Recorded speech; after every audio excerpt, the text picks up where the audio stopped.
Hello, everyone, and welcome to our new school year for the 22-23 academic year Topic Tuesday webinar series. We are very excited to start off this year's series with information and resources for you as a educator, practitioner, to know about what resources are out there as you start those conversations or maybe continue those conversations with your students for this next academic year. We are in webinar mode, so while we are so excited to see your names pop up on the screen, we cannot see or hear you. We've got a little housekeeping that we want to make sure that you are aware of.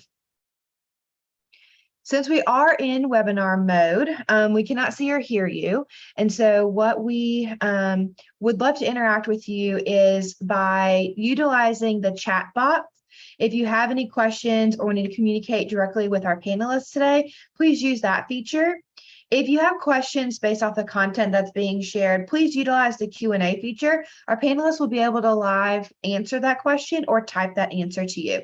So those are the two features that you see at the bottom of your screen, which we hope that you're able to engage with us throughout the presentation today. We do have a welcome activity where we would like to see where you are in the college planning process with your students. So I will launch the poll. As you're joining us today for our first Topic Tuesday webinar for our 22-23 academic year series, we've got a fun poll. We want to see where you are in the college planning process with your students. Are you right on track? You haven't even had time to think about it yet. Students, what students? College, they aren't even thinking about college. So if you'll put your poll answers in there, it's just a fun welcome activity as our colleagues are joining us for our webinar today. All right, we'll give everybody a few more seconds to get your answers in. We just wanted to gauge the audience and see where everyone is as you're joining us to learn about the different resources to start off your new academic year and helping your knowledge, but then also sharing the information with your students. We're going to kind of go through that in a timeline process. All right, give everybody about 5 more seconds to answer the poll, and then we will see where their responses are. All right, it looks like the vast majority are right on track, and we're excited to hear that. But we also feel you if you haven't had time to think about it yet. Don't worry, today's presenters are absolute experts when it comes to advising you on what you need to know and when you need to share it with your students. So let's go ahead and get started.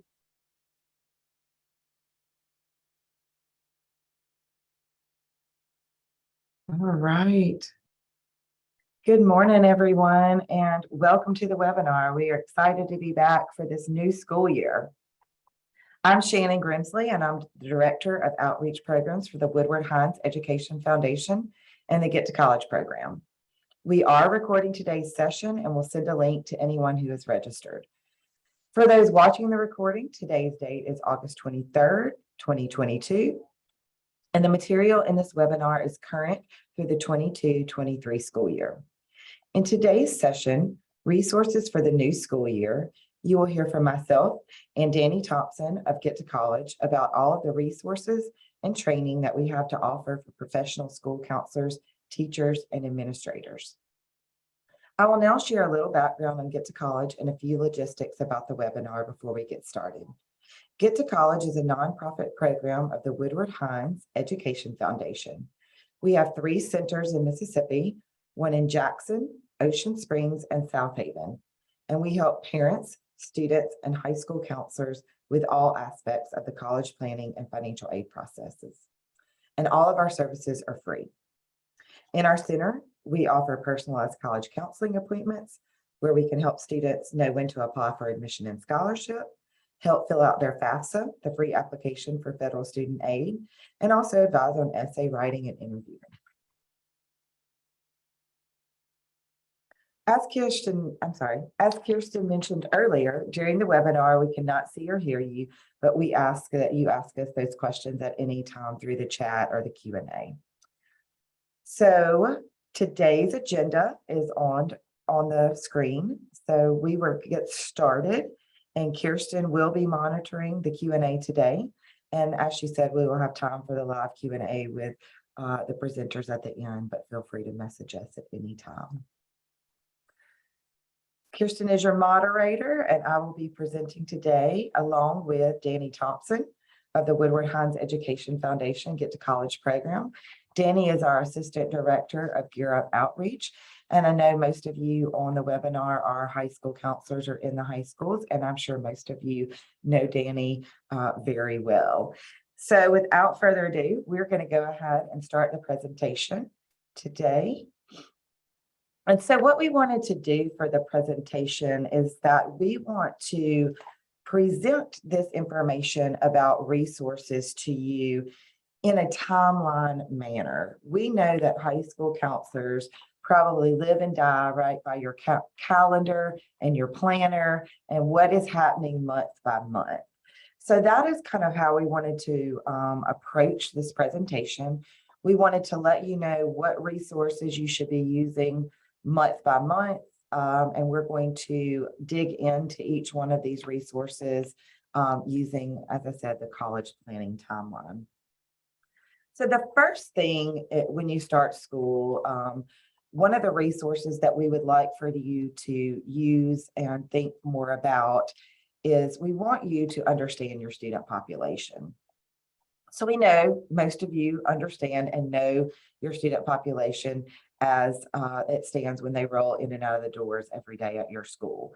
But what we mean by understanding your student population is knowing the numbers that kind of go behind your students at your school. So Get to College has a resource that we have on our website that I want to show you really quickly. So give me a moment to switch over here. And we want to show you the high school dashboard. So Kirsten, have we swapped over? Good deal. Thank you. Little technical issues with me trying to swap over. So y'all holler at me if I do it wrong. So if you will go on our new website, newly designed website, and most everything that you need to see is going to be under the educator tabs. As you can see, we've divided our website basically into two different sections, students and educators. But to get to the high school dashboard, you'll want to click on educators and then high school dashboard. So here we are at the high school dashboard, and I want to show you, if you haven't already seen this tool, what this tool can offer you for you and your students. So we'll go ahead and go there. So the high school dashboard, it is in alphabetical order. Here is your drop-down menu right here. So Aberdeen High School is our first one, but I'm just gonna randomly choose a different high school. We'll do East Marion. So when I pull that down, you'll see the high school name there, the ACT code, the graduation rates for your 2021 senior class, your post-secondary enrollment. So in other words, how many of your students per MDE enrolled in post-secondary after their senior year. You've got your free and reduced lunch rate. You've got the state average ACT. You can see that's going to be the same on all the high school dashboards. So for 2020, it was a 17.7, and for 2021, it was a 17.3. Here in the little bars, you can see what your school's average is for 2020 and 2021. So you can see where you fall versus the state average. You can also see here, up here at the top, your FAFSA completion rates by year over year. The blue represents March 31st, which we all know is the help deadline. So we want to see how many students are completing by the help deadline. And then this bar over here is also your percentage completion rate by after March 31st, how many completed after March 31st, between March 31st and August 31st. And then you've got your total completions there. And then scrolling down here, you've got the number of students in the class of 19, 20, and 21 who were eligible for or received the help grant. So you can see if you're kind of moving the needle, year over year for students applying and being eligible for the Help Grant. So this is a great resource for your school.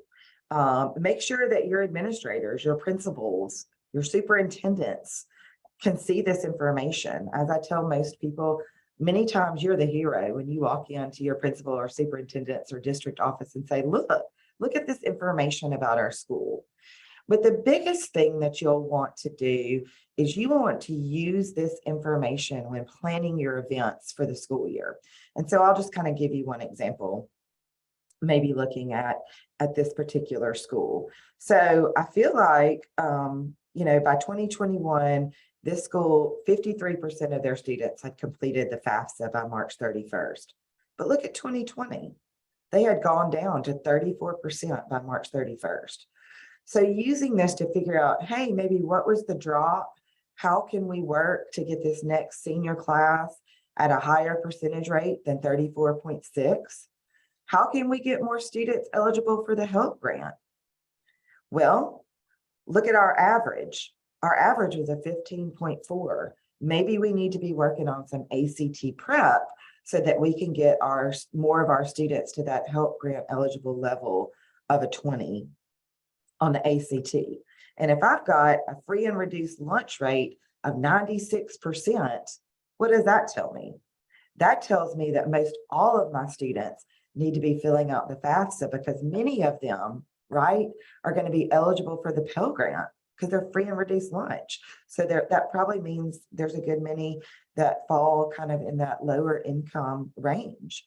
So this snapshot can tell me a whole lot about how I want to proceed with the upcoming school year in working with my students and planning all of my college going processes. It's going to tell me where I need to work, what I need to do better, and maybe some of the things that I'm doing great, right? But it's going to give me an idea. So I challenge all of y'all to go out. Maybe you're doing it right now. Go out and look at your high school, make copies, send that link to all the folks in your high school and say, look, we need to be looking at these numbers and planning our college timeline or our college processes based on the information related to our school, right? Because my school may not look like the school down the road, and we may need to implement some different practices, okay? So that's one of the things. If there's any questions about that, y'all can drop it in the chat. I'll be glad to answer those live. Kirsten, if any of those come in the time being. All right, I'm going to try to swap. Shannon, we did have one that came in asking around.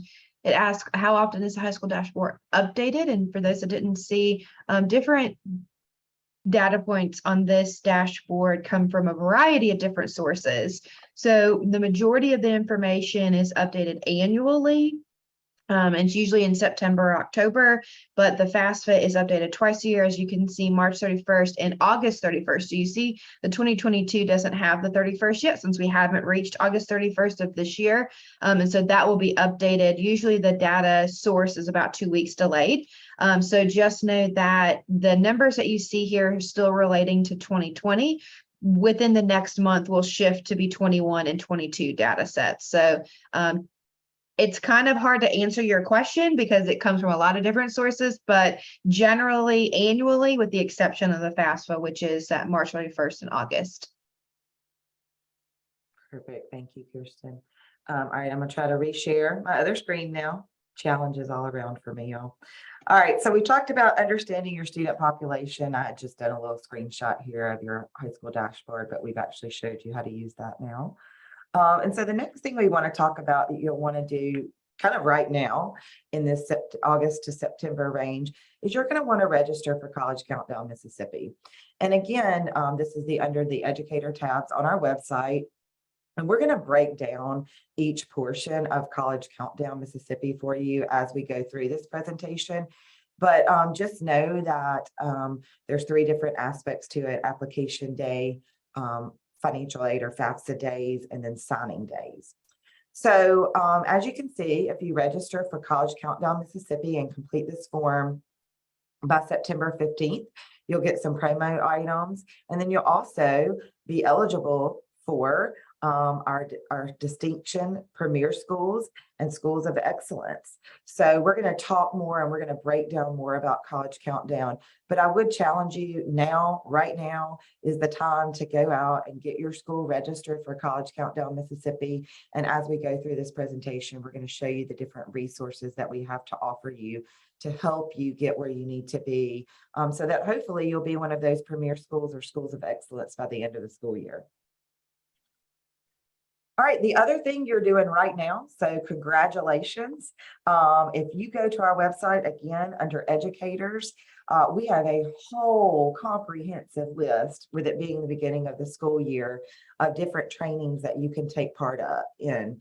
Some are virtual, and hallelujah, many of ours are going to be back in person this year. So as you can see, there are different categories that you can register for: college and career readiness training, college access training, training in college admissions, Fafsa training, and then Topic Tuesdays, as you are participating in right now. So when you go to that educators and professional development tab, everything's going to pull up for you. But you can also query it. If you know you're just interested in maybe Fafsa training, you can query it and get by Fafsa training by pressing that button there on the left. Or you could query it just by Topic Tuesdays and go ahead and get signed up for all the Topic Tuesdays that you want to register for throughout the school year. But we are going to have a lot of Fafsa trainings in person this year. So we encourage you to take advantage of that and go ahead right now and get yourself registered for any trainings that you're eligible for this upcoming school year. Anything that has come out there now, Kirsten? I see a couple of questions. No? Okay. All right. Well, we will move on, and I am going to turn over this next set to Danny.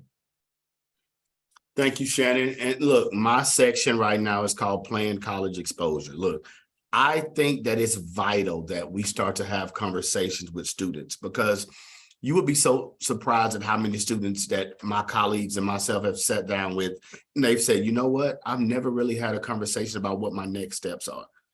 So I think you guys, whether you want to admit it or not, or whether you know it or not, I'm here to tell you that you are the first line of information. They see you every day. You guys can be a wealth of knowledge for students who are trying to make the transition from being a high school student to a college student, okay? One of the first things you see on the screen is planning a college fair. I think those are vital. I think the exposure of meeting college representatives and college recruiters who, by a long shot, are the best resources you can find at that certain college, at that college of choice. So one thing that I think you guys, I don't know how many counselors know this, maybe you do, so I might sound like a broken record, or for those who don't, there's a macro calendar. Maybe as a counselor, if you don't know when the best dates are to plan a college fair, or maybe you're not interested in planning a college fair, maybe you want to see what the nearest college fair is, and you're looking to bus your students over there and expose them to a college fair. You should probably reach out to Macro. They should have a list of dates of college fairs around the state. So either you know a better date to schedule your own college fair, because you don't want to schedule on the same day that they're having a massive college fair somewhere else in the state and they can't send any representative to your college fair. So that's one plus of reaching out to Macro. The other one is, like I said, maybe you're not interested in throwing one or hosting one, but you want to see where the nearest college fair is, and someone at Macro can advise you on that as well. So college fairs are huge. I often encourage students to keep an open mind, to go shake hands, to go introduce themselves. And I always tell them, once you've gotten a recruiter's card, within 2 weeks, you need to email that representative or that recruiter and reintroduce yourself. They need to be your senior's best friend, or your juniors, whatever year it is, their best friend, right? Because they are a wealth of knowledge. Also, some recruiters like to come to your school and set a table outside of your lunchroom. So when your students are walking from lunch or changing classes, they can see them and have some form of interaction like that. Some like to come in and talk to your homeroom classes, your CCR classes. There's just an abundance of things, or many ways that you can spin it to make sure your students are getting that exposure to college recruiters, right? Also, encourage your students to make campus visits. I think my personal opinion, I think one of the hardest things to do is tell a student or listen to a student tell me that they're going to a school and they're basing it off, hey, I've been tailgating at that college for all my life. Tailgating only lasts 6 months out of the, 6 weeks out of the year. What does that college campus expose you to and look like when there's not a football game on campus, when there's not tons of people around, when class is actually in session? And sometimes we have students who really don't know what college of choice is the best fit for them. So if they're thinking about attending 4 or 5 colleges right now, that's normal. So I don't want anyone to think that students who are thinking that are just totally being outlandish with it. That's normal for a student to kind of figure out or not know what college is the best fit right now. But if I have 3 or 4 colleges on my list, I know that the fall semester of their first year, especially the senior, is pretty busy. So I'm not saying that the spring is not busy, but sometimes it's a little less busier. So maybe we encourage our students that, hey, look, if not only is the school going to take you on a campus visit, because trust me, guys, if you have any students who are on the fence about going to college or working hard in high school classes, I can give you plenty of examples and plenty of counselors' names who will tell you once they've exposed their student to a college campus, once a student can visualize themselves being on that college campus and know there are opportunities to help them get there, they'll come back to your high school and work harder. They'll be in your office a lot more. Hey, what's my GPA? Hey, what do I need to score on my ACT to get scholarship to this school? It just kind of motivates them. So that's a great thing. But I also think that campus visits allow students, whether the school hosts that campus visit, the high school hosts and takes and gives transportation, or that student sets up a private tour with a recruiter. I think that helps kind of navigate and kind of process of elimination, picking the school that's the best fit. If I'm thinking about going to 3 or 4, maybe I take a campus visit and that 3 or 4 drops down to 2. And now in the spring, I'm down to 2 schools, and now I can focus on those 2 schools and then make my final decision on what school best fits me. Review college snapshot. Shannon's going to bring that up for you. You would be surprised at how many students and parents haven't done the education or haven't done the research, or haven't educated themselves on how much it really costs to go to college. So one of the biggest topics or conversations I have when parents or students are in my office, like, do we really know how much it costs to go to this school? And 7 times out of 10, it's like, no. And so one tool that we have on our website is that if you go to educators or students and go to Shannon's showing you, that's a snapshot of a school. We have a drop-down menu to the left. You can choose all the schools in Mississippi. And also we have a couple schools on the borders that a lot of students in our state may attend. So you click on a school, it breaks it down for you, tells you the retention rate, which a lot of people don't even think about, or the graduation rate. Those are great numbers to look at. It tells you the cost of attendance with no financial aid or cost of attendance with the average financial aid. As you scroll down, it gives you a breakdown of the class of the demographics for that year, just if you're interested in that type of stuff. It also, to the left, breaks down tuition. Now, also, it shows you, Shannon was just on super scoring the ACT, but one of the most important things is tuition. A lot of students and parents don't know the difference between tuition and cost of attendance. Tuition is how much it costs for students to go sit in a classroom, right? Now, we all know that the most expensive part of going to college is room and board, housing and meal plan. And we also educate students, and something that we remind them is that understand that the freshman year is typically the most expensive year of your college career, because a lot of schools mandate that you stay on campus your freshman year, right? So this is just a tool on our website that students can use and pick and look at different schools. Like I said, they might have an array of schools they're thinking about. Well, this could help narrow it down, along with taking campus tours, along with looking at this, talking to the reps and seeing what their ACT requirements are for scholarships. All these things kind of fall in line once they have the resources to look at. It shows the top programs at the school. I think Shannon's on Delta State right now. Is that what you click, Shannon? So it shows nursing is really big there. We know that athletic training, management, marketing, education, health professions, like all these things, these are the things that those schools typically hang their hats on, right? It shows admission deadline. Like, this tool is really, really helpful, not only for the students, but for you as well, counselors. And the last part of this is the college comparison. So if I am thinking about attending 2 or 3 schools and I don't know, or 4 or 5 schools, and I don't know which one is the front runner, this is a great way for me to put those schools side by side and kind of investigate or look at the numbers of demographics, look at the retention and graduation rates, look at the financial aid, and just kind of compare those schools. And maybe that helps me narrow my list down. This is a great resource to use in a classroom, and maybe get your seniors together or your juniors together, whoever you're thinking about talking to college with, and picking a couple schools and showing them, look, it's always more eye-opening when you show them and they see it for themselves, right? Word of mouth sometimes drives them in the wrong direction, and they think they know the numbers and, oh, I got it under control, I know how much it costs. But when they can actually see it and everyone can see it together, it sparks conversation, and it sparks, and then they're intrigued of, how can I get more money, or what do I need to get more money? That starts to spark up talk about ACT and how well are you doing on the ACT and ACT prep, which we'll get into later. But all these things kind of go hand in hand, and they spark conversations that are great conversations when we're talking about going to college.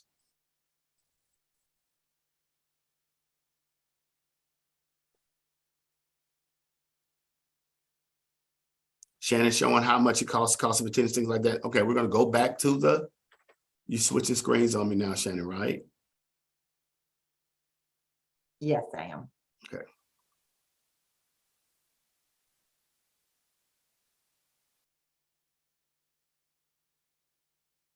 One thing that I'm really proud of these. I don't know how proud my colleagues are.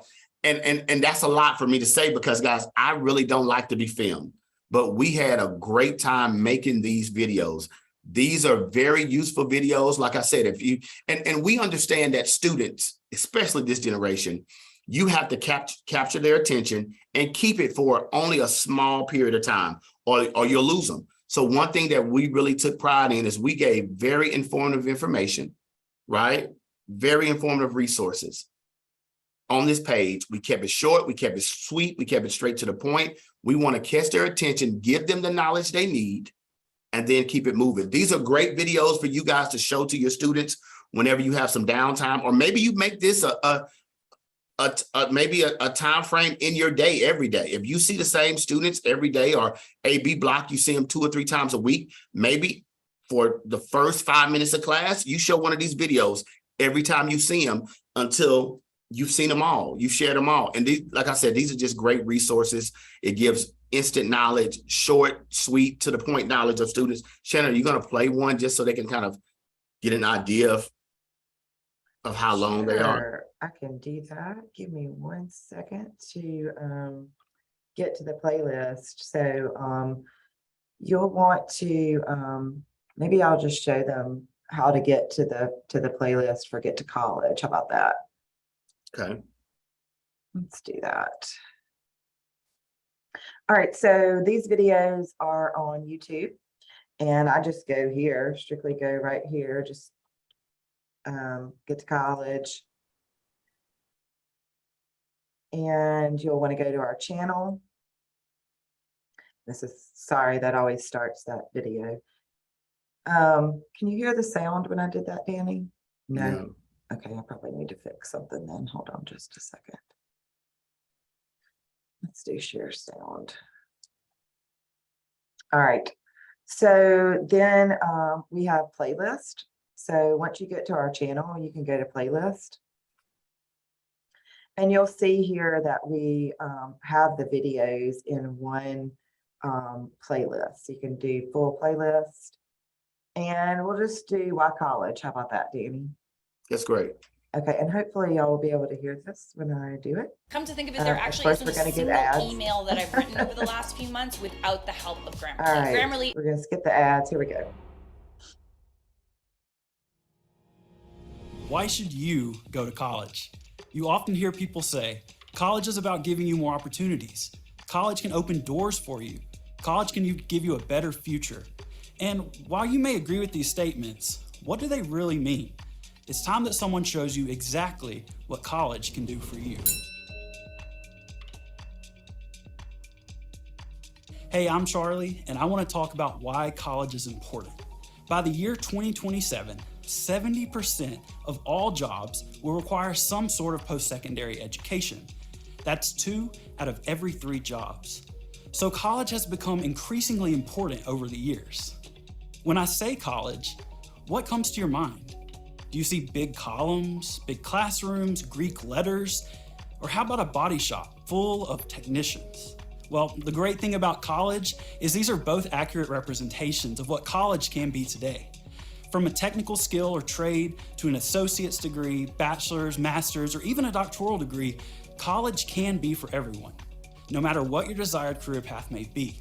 Okay, so employers are looking for post-secondary education, but what else can college do for you? Well, college isn't just about academics. It's time management, meeting deadlines, working on projects with teams, writing, presenting, planning, problem solving. All of these are foundational skills that employers are also looking for in new hires. That's why I think college is a win-win situation. College can give you a better future, and college can open doors. You just have to be willing to walk through them.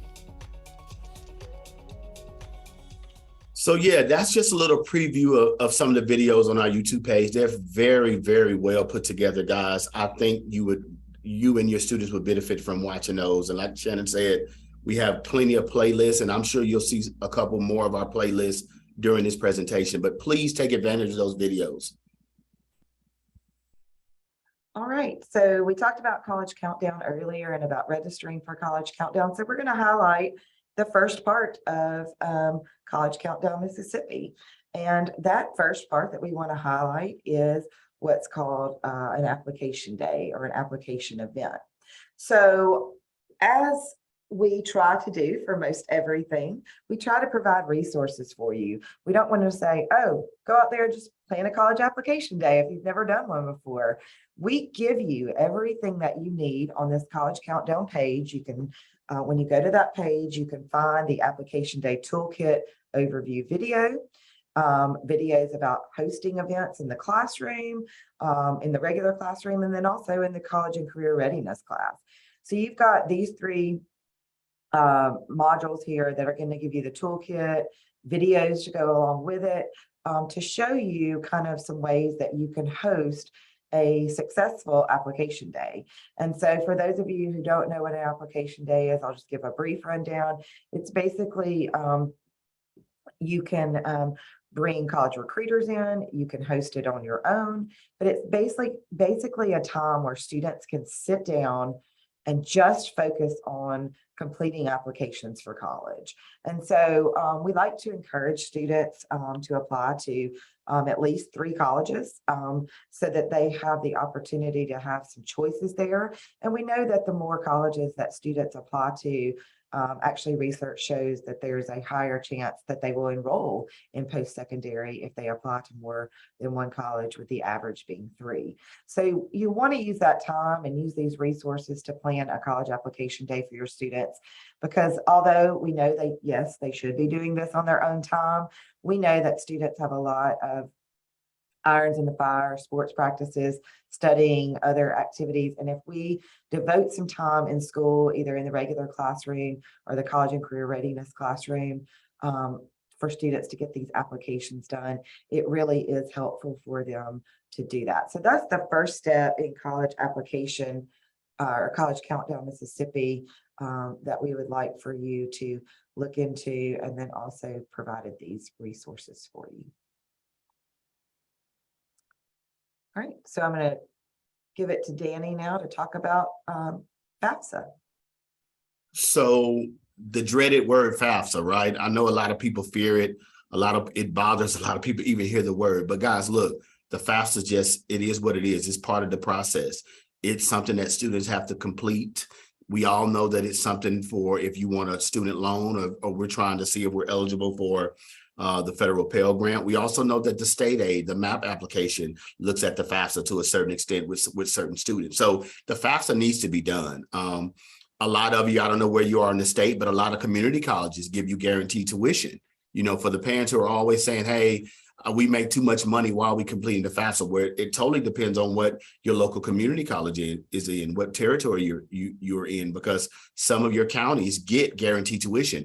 And the only way they can get guaranteed tuition is to complete the FAFSA, and the schools see that they're not Pell Grant eligible. Okay. So I think, you know, it's very, very smart to encourage everyone at your school to know while they're completing the FAFSA and building a FAFSA team. Now, I know when we normally say this, a lot of students look at me and go, or counselors and teachers go, I don't want to be a part of a FAFSA team because we're from a small town and I don't want to complete anyone's FAFSA because they don't want to know they don't want me to know what their income is. And I don't want to know what these people's, you know, household income is. I get it. I understand it. But that's not the only reason you should build a FAFSA team, because like I said earlier, you guys are the first line of information for these students. You see them on a regular basis. So at least if you had built a FAFSA team, you go through one of our FAFSA trainings, which I think would benefit you guys tremendously. Well, now, even if you don't help complete a FAFSA or you're looking at their parents' taxes,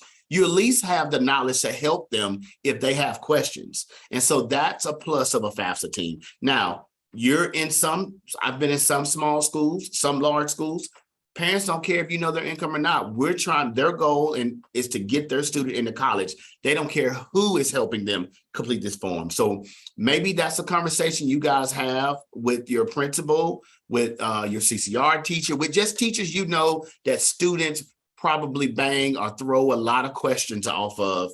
You know, your teachers, they ask a lot of questions. They're at this certain teacher's desk every day or this teacher's class saying, can you help me do this? Maybe that's someone that you need to encourage to help build this FAFSA team. I just think it's really beneficial to have that type of group in your school. And like I said, I'm not pushing or insisting that you help with FAFSAs or complete FAFSAs if you don't feel comfortable doing it. But I do think it would benefit you guys to have knowledge of the FAFSA so you can kind of maybe help students walk through the process or give them helpful information when they run into a roadblock. All right, so FAFSA, but we also know that ACT is important, right? For students who are planning to go to some sort of post-secondary. Many schools, some schools, of course, across the United States, have gone test optional. And there are a lot in Mississippi who've gone test optional. But let's face it, for many of the merit-based scholarships that colleges offer directly from college admission, they're going to want an ACT score. So even if a school is test optional, most of the time to get those merit-based scholarships, especially in schools in Mississippi, we have found they still require the ACT. So obviously, you're going to want to start encouraging your students to take the ACT, hopefully before the senior year, at least a couple of times. But we do know that some of them are going to wait to the last minute, of course, to do that. So we have a whole lineup of ACT resources. We have the workshops. Many of our workshops are going to be offered virtually this year. So no matter where you are in the state, you'll be able to participate, or your students will be able to participate by signing up for one of those virtual workshops. But we will have 2 in-person workshops, one in December and then one in June. So that won't really affect many of your seniors because hopefully they've already finished that process. But there will be some virtual ones. And then we have a lot of online resources that you can push your student to. Instead of participating in a workshop on a Saturday, if they want to prep on their own, they can request to get an ACT guidebook. We've got some podcasts out there, some instructional videos, math formulas, quizzes. Just encourage your students to check these out. There's a lot of things that they can do on their own. And then our in-house ACT resident, Stephen Brown, has some if they email him. And that's all on our website as well, his information. They can email him and get some practice tests and some other things that they can do on their own. So honestly, everything they need for ACT prep is free and at their fingertips on our Get to College website. So I would encourage you to either use this in your classroom, or if you're a CCR teacher, hopefully you're pointing them there. But also, if you have a listserv, you can send this out to your students now and say, start using Get to College's free ACT resources. All right, we got through August and September, not quite yet really in our real lives, right? But on this timeline, we got through August and September. So let's move to October and December and some of the things that we'll want to do or have on our timeline or our planner in October and December. So the first thing you're going to want to do, which is the second part of College Countdown Mississippi, is you're going to want to try and plan some sort of time for your students to sit down and do the FAFSA. Okay, so the Fafsa Toolkit is out here for you. We have lots of resources through here to help your students, to help you get the FAFSA completed. The FAFSA does open October 1, but your students don't have to complete it on October 1. Okay, so save the rush, save the madness. It does open on October 1, but that doesn't mean everybody has to get it done on October 1. You know, please know, we know here at Get to College that generally the first week when the FAFSA opens, there are tons of glitches and it will make you want to pull your hair out. So many times we often tell people even wait till the second week of October. Or third week, but it does open October. There's lots of resources out here for you, including the Fafsa Tracker, which I do want to share with you the Fafsa Tracker and kind of go through that. I know many of you have probably seen it before, but I would like to show that to you again one more time. And hopefully I have moved over to the Fafsa Tracker. No, I have not. Okay. All right, so screen one, got it. I think I'm better now. Am I on the Fafsa Tracker? Perfect. All right, so we're going to click here. That is on the Educator tab. So Educators, Fafsa Tracker, and then you'll just click this arrow to go here. So again, every school in the state of Mississippi is listed here that we have the information on. You can see there's a full list here. You can look at year-over-year totals, and if you kind of hover over them, you can see more detailed information. So you've got 2 years of data here. You can hover over it and see the comparisons.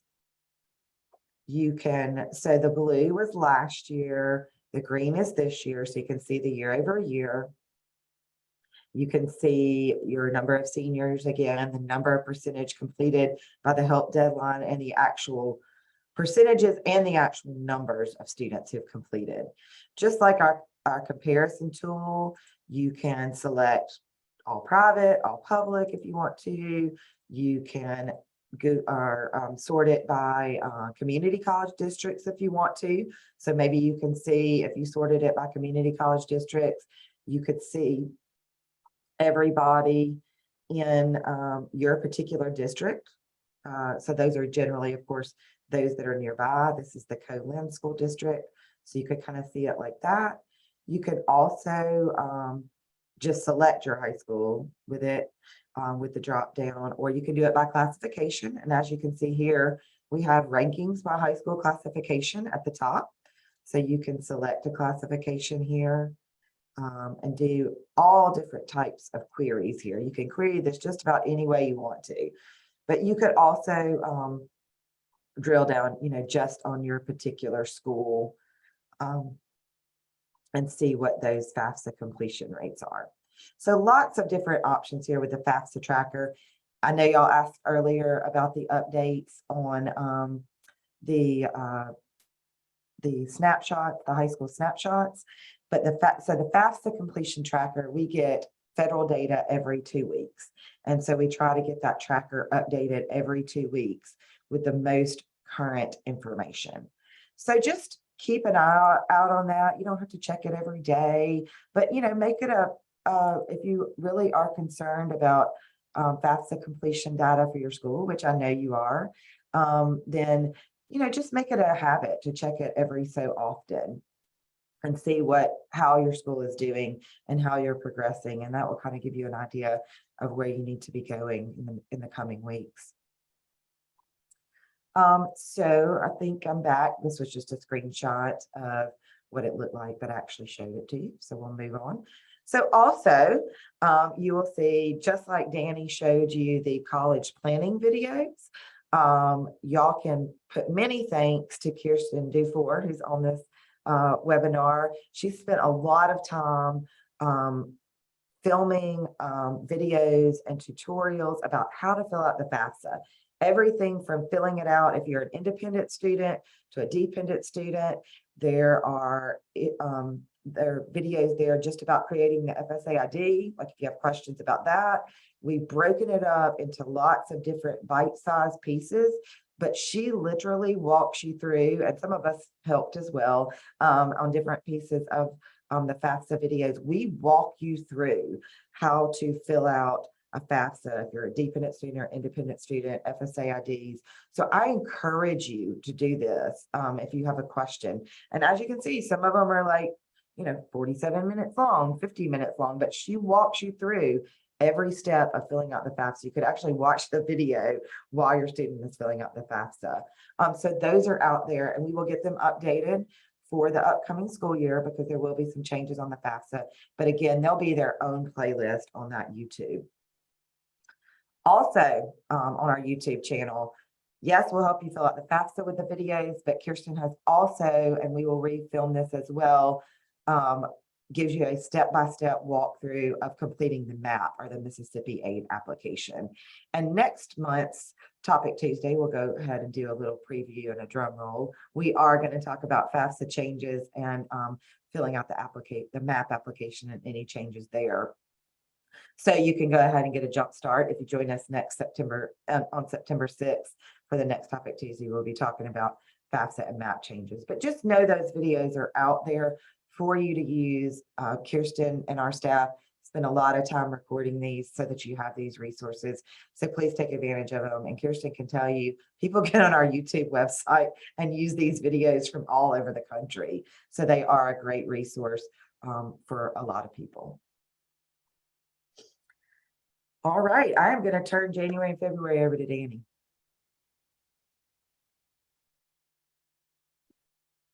All right, so January and February are mine. One thing you see on there is have a targeted FAFSA events. What does that even mean? I'll give you an example. You know your population a lot better than we do. You know what days work best for FAFSA days in your school, in the fall, in the spring, when parents can come, when parents can't come. So you just kind of do your own thing and figure out the best days. I have a counselor friend who has her FAFSA days every year. One is on Valentine. One is in the fall. It's on Halloween. And in the spring, it's always on Valentine's Day. Now, I don't know the significance of those two dates at her school, but she always gets a great turnout on those dates. So those are the dates that she tries to keep every year. And one thing that we have found, guys, with doing FAFSA days is that, give an example. I have a community college friend who was trying to host a FAFSA day at a certain school. And the counselor was like, well, look, we really don't need a FAFSA day, I don't think. I met with the seniors a week ago, and all of them ensured me that they had already completed their FAFSA. So my community college friend contacted me. I directed her to our Fafsa Tracker. We looked up that high school. Like 11% of the seniors had done their FAFSA. So they were just telling the counselor that to get her, I guess, off their backs. But that is a great way to figure out if your seniors are completing the FAFSA. Also, maybe you have to adjust the way you do it. Sometimes, let me just throw a little strategic planning in there. Maybe, like Shannon said, not everyone has to do the FAFSA October 1st. And if you know your student population, maybe the first month, if you know all your seniors are in a CCR class or all your seniors are in a English class, maybe you guys found incentives, if that's allowed at your school, to get them to complete the MAP application first, because all a senior needs to know on that is his parents' driver's license number, right? Normally the people in their household, the driver's license number, and even possibly a school. Even if they're thinking about multiple schools, they have to choose one school on the map. So that's the most difficult part of the map, right? Fill that out. What does that do? Now that allows you as counselors to go to your map portal. And if you don't have a map portal, if you see on the right, this is how you can request a map portal, or a username and ID to get to that portal. But it's a great resource for you to log in, look at the seniors who've completed the map. The map actually tells you that application inside of it, your portal tells you if they completed the map and who has completed the FAFSA and who hasn't completed the FAFSA. So now you have a target group possibly that you can say, hey, look, we filled out this application in CCR class or the English class. I see that you haven't completed your FAFSA yet. We need to get on top of that, especially if they're attending a four-year university who has a FAFSA deadline. Then we know we need to maybe target those students. And we also know that we need to target them by the help grant, which we'll talk about in a few minutes. So those are great strategical ways to try to get your FAFSA days or to make them successful. Right here is we have a YouTube video that we have on our website of how you can submit your student profiles. Some schools are so small, some senior classes, that you could do it individually. If you have an enormous senior class, maybe you want to do an Excel sheet and upload it to the website. But there are ways to navigate that and figure that out on the MAP website. There are plenty of videos and resources to help you do that.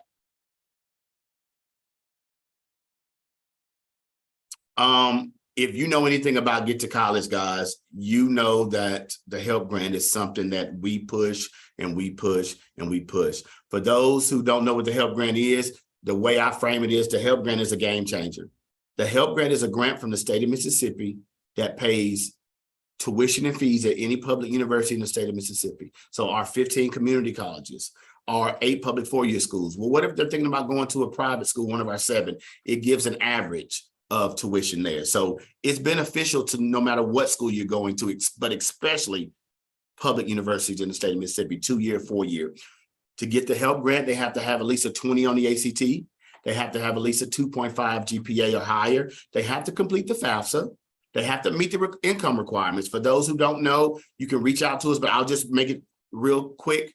The income requirements in the household are $39,500 for the student and family. For every brother or sister in the household under 21 or under, you add an extra $5,000 to that $39,500. So if I have a brother and a sister 21 or under in the household, or even in college, I add $10,000, $5 apiece, and now my household income needs to be below $49,500. Guys, I could talk about this all day long. One of the most important things is that it is the MAP application.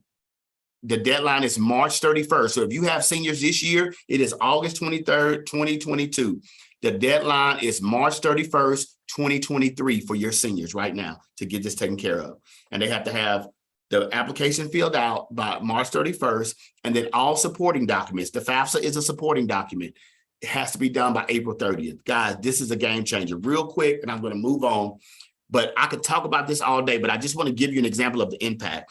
I helped a young lady years ago from this local area, pretty high ACT score, 25, 26, wanted to go to Ole Miss, got a max Pell grant from completing the FAFSA, got the help grant from the state of Mississippi, which paid her tuition and fees. She got an academic merit scholarship from Ole Miss, and then Ole Miss gave her the Ole Miss Opportunity Grant. She attended Ole Miss for 4 years and never paid a dime, right? Her sister just started at Southern Miss. Her ACT score is not as strong as her older sister, so she didn't get quite as much academic merit, but she did get some academic merit scholarship, partial scholarship. She got the max Pell grant. She got the help grant. I texted her last week just to see how the process went. She said, hey, I've only had to pay $2,700 this year out of pocket. And understand this, remember the freshman year is the most expensive part of college or expensive year because she had to pay for room and board. Next year, if she possibly moves out into an apartment, that's almost $10,000 to $11,000 off that cost of attendance. So that help grant, that Pell grant, and that academic scholarship, her sophomore year, if she gets an apartment, will pay for everything. She shouldn't have to come out of pocket. So imagine getting a bachelor's degree for either free or only spending $2,700 for a 4-year degree. That is unheard of. So we really encourage the help grant. We push it all the time. Yes. All right, so we've gotten you through March. We've made sure that all of our students have done the FAFSA and the MAP application so that they can be potentially eligible for the help grant. And now we're in April. And Danny mentioned this, but just again, April 30th is the deadline for you as a counselor to send the supporting documentation and grade files to the state office. So make sure that April 30th deadline is on your radar. But also know, and Jennifer from the state office will tell you, you can begin submitting those documents as early as January because it is based on a 7-semester transcript. So if you don't want to wait until April and maybe you have a little more time in January than you do April, you can go ahead and submit those documents in January. So we've gotten through April, and guess where we are? We are in May, everybody's favorite month, right? As a high school counselor, teacher, administrator. We are nearing the finish line to graduation. And the last thing that you'll want to do as part of College Countdown Mississippi, going back to that, the third piece is a signing day. And most all of you will know that signing day is a celebration of our seniors and what they have decided to do post-secondary, whether that's technical school, a trade degree, 2-year school, a 4-year school, or into the workforce or military. So we want to celebrate our seniors with a signing day. And it can be as small or as elaborate as you want it to be. It can be very simple or very big. And so again, just like application day and FAFSA day, we have signing day resources for you on our website under that College Countdown, and these will be sent to you as well if you do join College Countdown. If you don't do anything else during the year, I encourage you to do this signing day. It will really fill your cup when you see these students being celebrated and you see schools and whole schools like we've seen, especially like if you're in a small school, the kindergartners, when the seniors walk in with the band playing and the cheerleaders there, and the seniors are giving the kindergartners high five, and they say, you know, one day when I'm a senior, I want to go to college too, right? It's can be a school-wide event that really promotes college culture, especially if you're in those smaller schools. So if you don't do anything else the rest of the year, I mean, obviously we hope you do all these other things because they're what get them to that day of celebration. But a signing day is one of the most fun things you can do with your seniors. All right, so that gets us through the school year. For many of you who are high school counselors and CCR teachers, we have already sent out in an email this counselor resources where we basically have links for you. You can use this, go in, just hit the links. It has this timeline on it that we showed you, but also just links, a list of links where you can just keep this up and use this throughout the school year. So I believe Kirsten's going to drop that in the chat for you. So this is just kind of screenshots of the 3 pages that were there in that toolkit that she just dropped in the link, where you have the links there where you can just go. So just kind of wanted to show you that and drop that in there again if you didn't get the email or maybe haven't gotten to the email yet with that resource. So any questions, Kirsten, that we can wrap up here at the end in our last few minutes? No questions have come through, but if anyone does, you can use that Q&A feature and we will monitor them as Shannon wraps us up today. Okay, perfect. Well, we hope that you found this presentation helpful and that you're excited about all the resources that we have to offer you and your students over the course of the school year. We will email you the recording for this webinar in the next couple of days and post it on our YouTube channel. We will appreciate it if you would complete the short survey that will automatically pop up at the end of today's meeting. Please fill it out and give us feedback on today's webinar so that we can always keep improving. So speaking of the next school year, here's a list of the next topics that we've got coming up. This is a list of both the fall and the spring dates. So stay tuned for our next Topic Tuesday webinar, which will be Tuesday, September 6th. During that webinar, we will be hearing from a staff member at the Mississippi Office of Student Financial Aid about updates to their application process, and we'll also hear FAFSA updates from the Get to College staff. We will continue this webinar series throughout the fall and spring semester. If you participate in 5 webinars, you will have the opportunity to apply for 0.5 CEUs. And if you participate in all 10 webinars over the fall and spring semesters, you will have the opportunity to apply for 1 full CEUs.